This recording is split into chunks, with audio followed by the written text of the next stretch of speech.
back. This is From Battle to Business with your host, Dean Van Dyke. And today I am fortunate to have on the show Derick Johnson. Welcome, Derick. Thanks for having me, Dean. It's a pleasure being here. You bet. Always great to have a fellow Army veteran on the call. Oh, So yeah. tell us in 60 seconds or less, tell us who Derick is. Great question. So I'm a U.S. Army veteran. I was an Army brat. My dad was 25 plus years Army. My mother was a kindergarten teacher for Montessori for over 40 years. So growing up with the structure, with the discipline and all that. Mhm. But on the flip side, they went through their own traumas and everything in their careers, also with their childhood. So they were the Sure. oldest of multiple siblings. So after they hit levels of success, binge drinking started to happen. So most of my childhood was good old Mhm. nights of yelling, protecting myself, doing all that. But it all helped my path in regards to sports, martial arts, and then also, most importantly, being able to help people and meet them where they're at. So I do feel like people that have a certain level of trauma through their childhood, Mhm. they have a gift. So I feel that mine as a child and teenager was discernment, just being able to meet people where they're at, reading their energy, reading a team or a room's energy, and meeting people where they're at to then build them up. So, with that being said, the support, the love, all that wasn't really in my family. So, I was always that one Mhm. to try to give it to my classmates, my teammates, people that I worked with, and then now in business through clients or just people on social media. Just always try to build people up, give them new nuggets, and show them another path so they can attack their goals. Awesome. So I know you spent 10 years in the Army, and thank you for that sacrifice, because we all know it is a sacrifice to raise your Oh, right yeah. hand and do that. But how did the Army shape who you are today? Great question. So the Army, I knew that I was going to go 20 plus years. I knew that Mhm. I was going to utilize it for the incentives of getting college paid for. I wanted to make sure to never have a penny of college debt. So I didn't want to go down that route. But in general, I knew that as a child growing up, I was that shy, quiet kid. And I just knew I had to face fears. So, like, one of the Mhm. biggest fears was heights. So I knew that I had to jump right in rather than just going skydiving or something as a teenager. So went to airborne, went to air assault, faced that and obstacle courses, everything you could think of. But dealing with that just definitely built the confidence. So Mhm. number one, facing the fear. Number two, dealing with different or working with different personalities, different cultures, ethnicities, A-type personalities, B-type, all the other types that exist. So then seeing prime example of leaders that I do want to emulate and be Mhm. like and take some of their traits and utilize mine as well. And then on the flip side, how to not treat everyone or lead and to make sure that I'm always the example. So definitely working with the team, facing those fears, and most importantly, working with various people so you know how to deal with different personalities. So I truly believe that the best leaders, they know how to meet people where they're at, build Mhm. them up rather than just be in the knife hand drill sergeant mode or to coddle too much, vice versa. So giving people what they need in the moment. Nice. So one of the things you said is obviously you knew you were going in the Army. You knew you had a goal of to not have any student debt, and so you knew the Army was a ways to hit those goals. How did you identify that? Because a lot of folks that go into the Army, they don't have that goal orientated mindset. So how did you develop that, even in light of everything you were going through, as a young man, as a kid and young man? How did you get to that point where you realized this is what I want to go do? Great question. So in high school, I was in Army ROTC, same thing in college. So I knew that I had the path aligned in regards to the steps after the career. So I knew Mhm. deep down that I always wanted to do coaching. It started off just as fitness, but I knew the more people that I work with in ROTC in school and also just in the Army, I knew that it was going to be bigger than just helping soldiers or just Mhm. athletes. So that's what inspired me to actually get into life coaching because years of training people physically and mentally, I saw that months or years later that I work with someone, some people, a small percentage would start to go backwards, meaning they would lose their Mhm. progress, whether that was mentally, whether that was physically, or I'd see them out, he or she would gain the weight back or would not be in shape. And one side of me was like, all right, they're giving up. But the other side said, you know what? This is my fault. I did not give him or her the mental tools that they needed to sustain this. but most importantly, get rid of those bad patterns. So Mhm. it actually just inspired me with that. So dealing with different people, I feel like is a cheat code for many people in whatever leadership area or leadership arena that they're in, because they've literally seen it all. So then at that point, they can assess the situation or the Right. individual and then go from there to put their best foot forward. Because I feel like with some industries, people are only surrounded by a certain type of demographic or people. So they haven't seen the really type A personality or the person that needs a lot of help or vice versa. So we've seen a wide range of spectrums. So I feel like that experience really helped me to pave the way for the coaching business. So it was more so I knew that RTC would have the scholarship lined up, and then I was always forecasting forward to get everything done with school and just to check all the boxes on the resume and then continue from there. Yeah, it's the ROTC programs, whether it's Marine Corps in high school, whether it's Marine Corps, Navy, Army, Air Force, I guess now Space Command too. Probably doesn't have Oh quite yeah. the ROTC unit yet, but those are Veterans of Foreign Wars Post works with an Army or Navy ROTC unit at our local high school, Awesome. and it's um, it's interesting to see the kids develop and go through that process, and we use them to be the honor guard, and how they I see them do how they handle their weapon better than some folks that Oh I yeah. served with, right? So Oh yeah. um so that's awesome that that shaped and then allowed you to identify those goals. And so I want to touch on one of the things though. You talked about mental, the mental tools, because we know today we lose 22 veterans a day uh, due to mental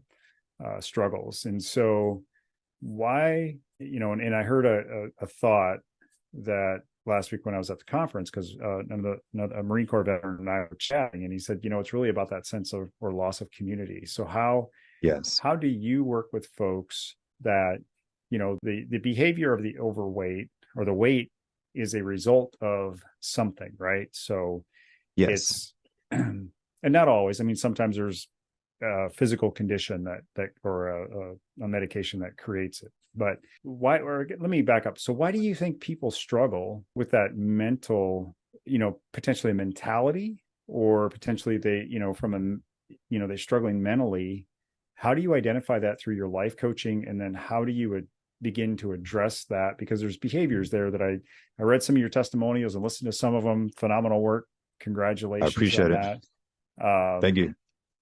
how do you work with them to not only enhance the physical, but then also enhance this millions of years old brain we've had? That, yes, there's been some Yes. improvements throughout the centuries, but pretty much it's the same thing we've had for years. So how do you work with your clients to that are struggling mentally to deal with that, but then also give them the tools to be consistent with the improvements? Yeah, definitely. So what we first do is we create a eliminate sheet where they grab pen and paper. I'm old school, so pen and paper. And from the eliminate sheet, we just slowly open up and peel back the layers, as in what am I currently doing in my day to day or in my life that is not helping me get towards my goals. And it's usually something very small. It's usually just that first one or two decisions in the morning. Did he or she grab the sugar? Did they grab water? Did they grab this? Did they hit snooze? Did they scroll for 20 minutes and then realize they were awake early, but they never got out of bed? And then they went uh, down some rabbit hole. So I believe that number one is people's attention span is lower than ever, and people do not have control of their attention, as in apps want our attention, advertisements, pets, kids, neighbors, politicians, media, everything and everyone wants your attention. So the individual that does not have attention, excuse me, the individual that does not have control of their attention, they're easier pushed into a low state or into a dark state or into uh, bad past patterns. So we first identify what are some things that they could eliminate or simply do less of or replace that's going to help them make more progress before we actually add to the routine, add to the schedule, or change anything in regards to what their day to day looks like. Because if you try to add to it, it's going to raise their level of stress and anxiety. And right. we just don't want to start off that way. It's better to first peel off some of the layers and see what it is. And it usually stems from those small things that it's an auto response when they're Mhm. stressed, they go through a loop on their phone. He or she grabs YouTube, then they go to Instagram, then they check email, then they end up here. Next thing they know, 30 minutes went by and they're like, how the hell did I get here? Yeah. And then they're stressed again about why they're stressed and why they grabbed it. So it's like a loop within a loop. So identifying those patterns from a neutral standpoint. So not Right. judging themselves, but really being hyper aware and realizing that, wow, this is scary. We all have a loop to an extent that we do on autopilot.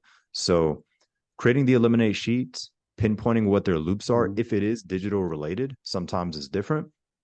But then from there, knowing that they have someone, whether it's a team or just myself, to speak to, basically like an open door policy where meeting them where they're at, where it is pure conversation of no judgment. When the leader can tell that he or she needs to release, it's better just to let them open up and actively listen than try to teach them something, but just Yeah. identifying that at first. So in the first moments of somebody getting on a call, or if it's in person, you could always tell by their body language if it's time to teach them something that's really going to help them, or do they just need a brain dump?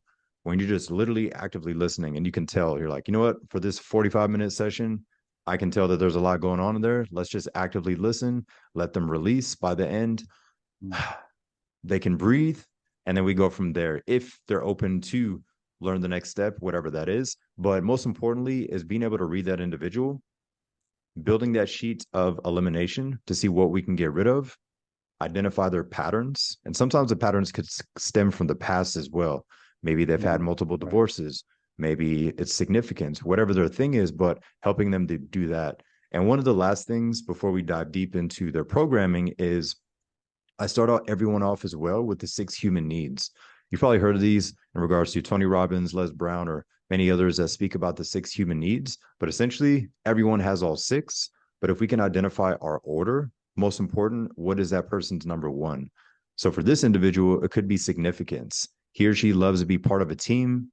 They like getting Mhm. feedback, accolades, awards, a pat on the back, whether that be digital. They just love that camaraderie. And a lot of veterans and people that are going through things, they miss that significance to feel like they Mhm. have that connection to people rather than just doing the monotonous where they're like, all right, clocked in, clocked out.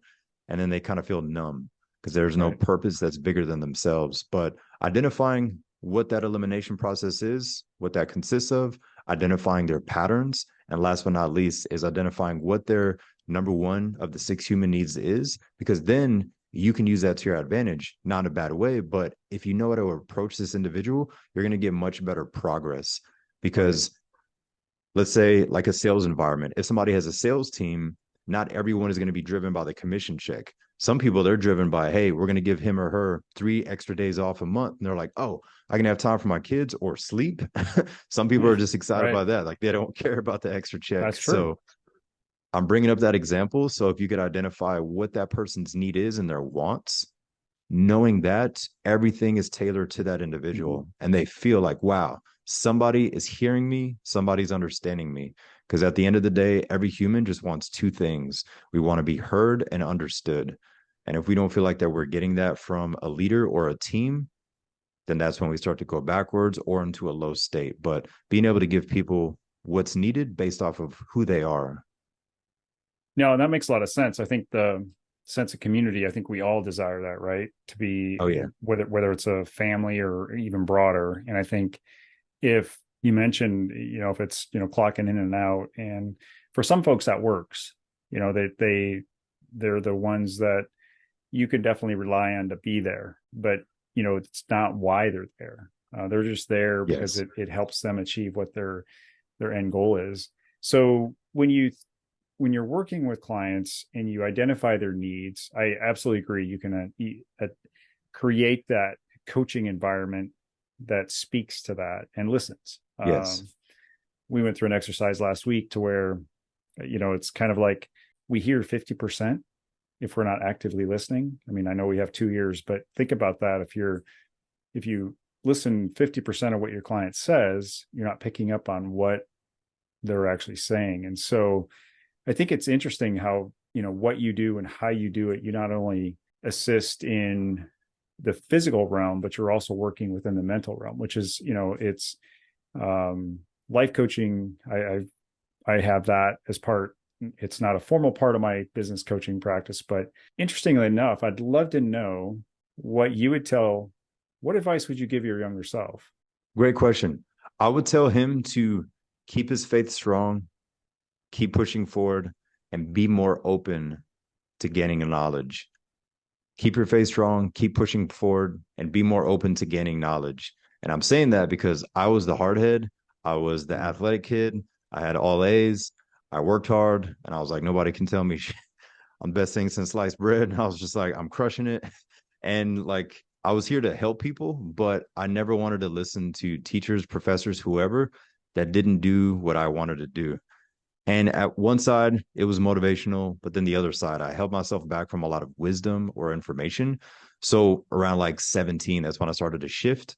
Because going back to one of your first questions earlier, martial arts was another huge factor of my childhood and teenage years that really got me focused on everything because I was able to release that aggression. I was never the violent teen, but I released that in a therapeutic and calm way with martial arts. Because true martial artists, they're literally the most laid back, positive people. You wouldn't even know that they're into martial arts. They're not wearing the tap out shirts and UFC shirts like, oh, look at me, bro. They don't Right. act like that. They're just the quiet. But that's another thing that really helped me harness my energy from the past. So telling that angry kid, hey, keep your face strong, keep working hard, and then be more open to learning from others, even if they aren't doing what you want to do. Everybody has something that you can learn. Oh, absolutely. So it's interesting. So I'm curious, what form of martial arts do you practice? I did Tang Sudo. Tang Sudo. It's like Taekwondo. It's Okay. considered the translation is China Handwei. So essentially, it looks like karate and Taekwondo, and it's a form of kickboxing as well. So I trained with Ron Little. I'm originally from Pensacola, Florida, which is the Panhandle. If people are Mhm. familiar with the Blue Angels, I know where I Pensacola always is say at. they the Blue Jets, and they're like, "Oh yeah, I know the Blue Yeah. Jets." I'm like, "Yeah, white sandy beaches." So yeah, so I trained under Ron Little, who was trained by Jun Rhee, who used to be Bruce Lee's right hand man. So it Oh, was a wow. variation of like Jeet Kune Do, Taekwondo, and kickboxing, but very interesting style. But the most important thing that it taught me is just that level of control. Control. I was always the quiet, shy, calm kid, but Mhm. being able to harness the anger or the dark side as in a positive way, that helped so much. But it was always interesting to see. I don't My girlfriend and I, we don't have kids yet, maybe one day, but if we did, I would definitely get the daughter or the son into martial arts because of Mhm. the mental aspect, not just the self-defense, but the mental aspect of it. And I feel like that is a huge missing piece in today's society with a lot of children is they don't have sports is great, but martial arts goes deeper than just performance and Right. winning and trophies, where if they had a good sensei, it would change their entire personality in a good way. No, I agree. I did martial arts when I was in the Navy, and it was Taekwondo, and it was a great way to build mental fortitude. I mean, the physical aspect of Yes. it was out awesome. Couldn't quite perfect the roundhouse kick, but my buddy, he could fly through the air with the greatest of ease, as they say, but not me.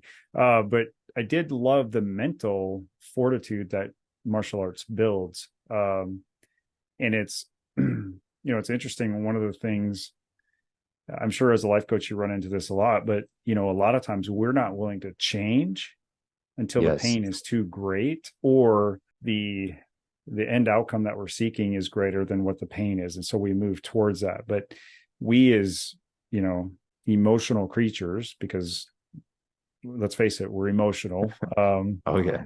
Most folks like to say, "Oh no, I'm logical." No, we're all emotional. That's the biggest challenge. But when people use pain to move to a move towards a goal, or move towards to move away from the pain, people don't usually move deeper into the pain unless there's things going on up here. How do you help people use that pain that they're experiencing as fuel?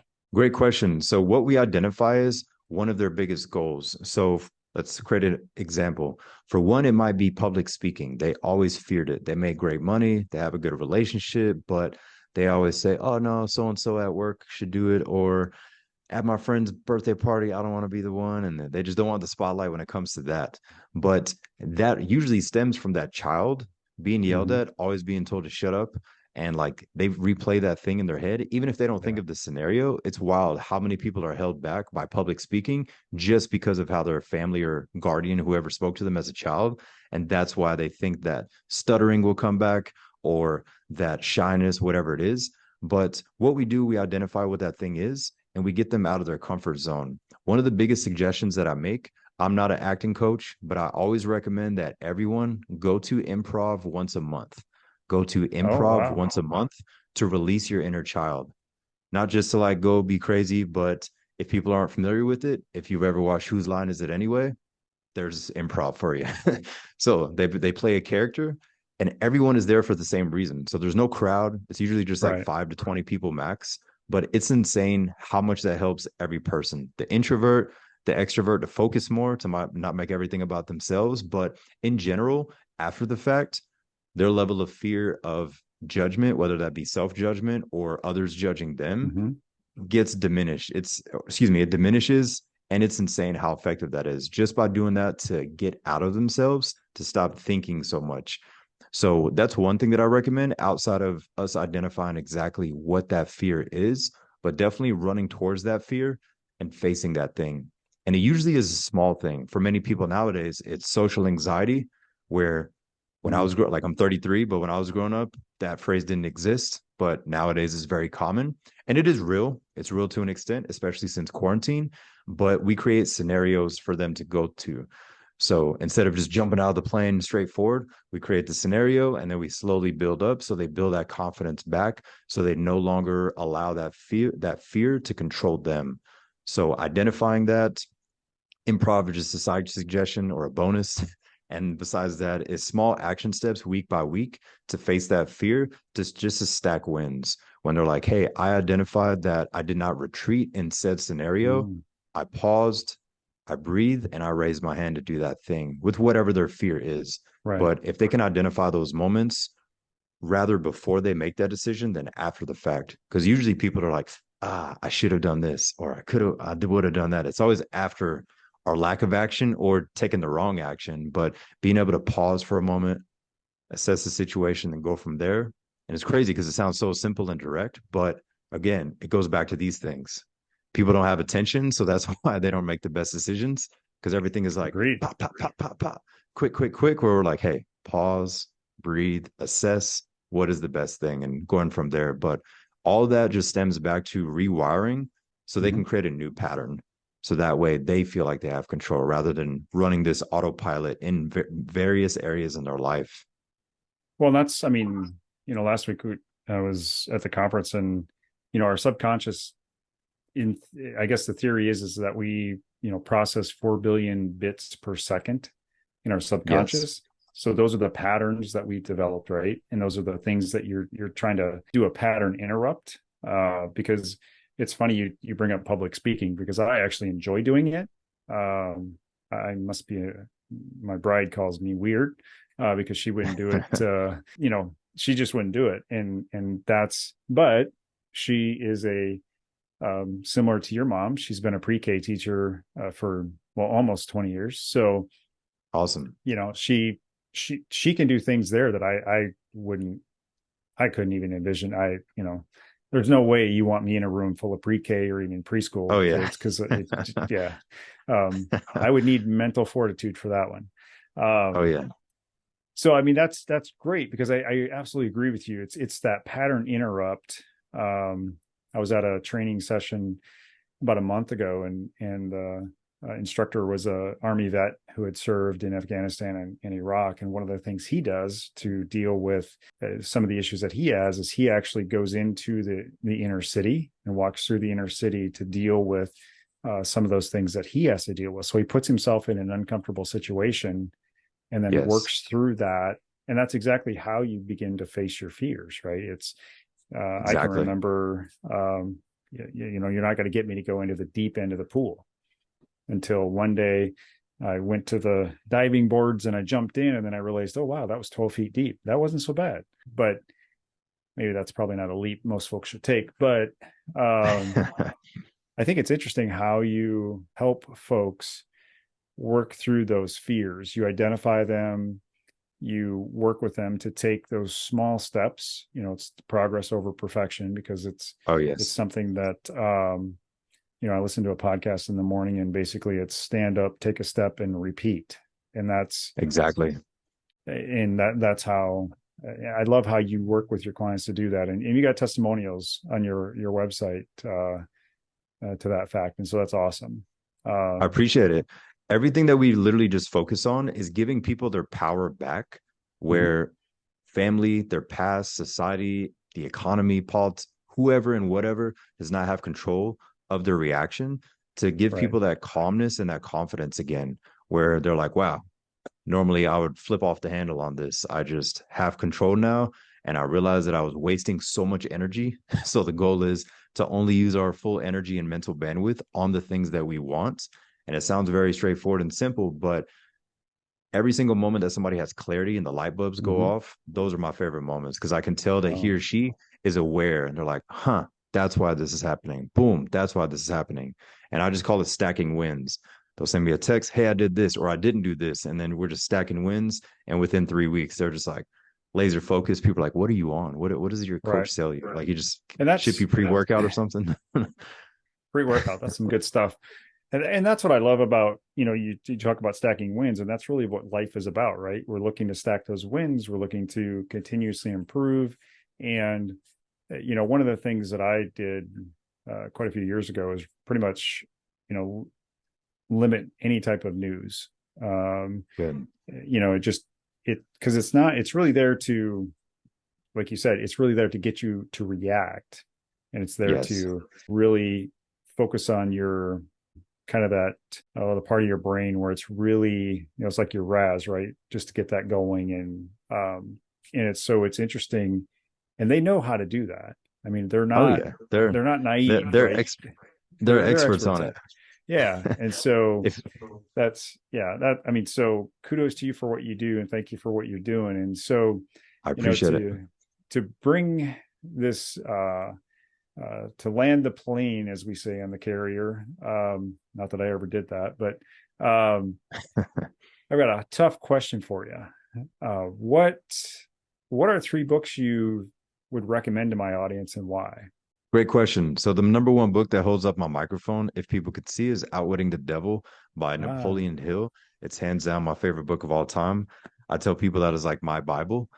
Teach your own, but I just love books that give you perspective. So if somebody mhm, hasn't read the book, Napoleon Hill essentially has a conversation with the devil, and he asks him, how does he manipulate mass society and some parts of people's family? Like sometimes one family tree is is the total opposite than the other. mhm, But it's not about violence, not about gore. It's more so the person that is driven and disciplined, the devil's not going to waste energy to try to get in his or her head when there's a million other people who hit snooze 5 times, they scroll all day and they have a drinking problem, when he can just whisper in their ear, keep doing that thing.